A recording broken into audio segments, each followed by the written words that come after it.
কিছুদিন আগে আমার একটা ভিডিওতে আপনাদের আমি দেখিয়েছিলাম যে জগধারী ব্রিজে ফাটল সৃষ্টি হওয়ার কারণে কিভাবে জাম সৃষ্টি হয়েছিল বা যানজট সৃষ্টি হয়েছিল।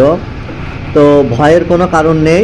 তো আপনাদের বলি, এই যে ব্রিজের যে ওপরের অংশটা, সেই অংশটা কিন্তু ভেঙে ফেলে দেবে, পুরোটাই ভেঙে ফেলে দিবে, শুধু পিলারগুলো থাকবে। এবং পাশে দেখতে পাচ্ছেন এই যে রাস্তার কাজ চলছে, পাশে কিন্তু নদীতে নিচে দিয়ে রাস্তা হয়ে কিন্তু যতদিন না ব্রিজটা কমপ্লিট হবে ততদিন সেই নিচে দিয়ে কিন্তু গাড়ি যাওয়া আসা করবে, ভয়ের কোনো কারণ নেই। নিচে কিন্তু জলসাঁকু ব্রিজ করা হচ্ছে, সেই রাস্তাতে কিন্তু গাড়ি যাওয়া আসা করবে। আবার নতুন করে ওপরটা আবার কমপ্লিট দেবে যতদিন না ব্রিজ কাজ কমপ্লিট হয়।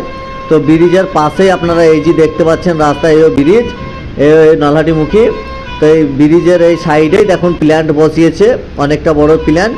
এই প্ল্যান্টে কিন্তু কাজ চলছে, আর এই প্ল্যান্টে দেখতে পাচ্ছেন প্রচুর মাল, সিমেন্টের গাড়ি দাঁড়িয়ে আছে, এখান থেকে মাল যাচ্ছে, রাস্তা তৈরি হচ্ছে।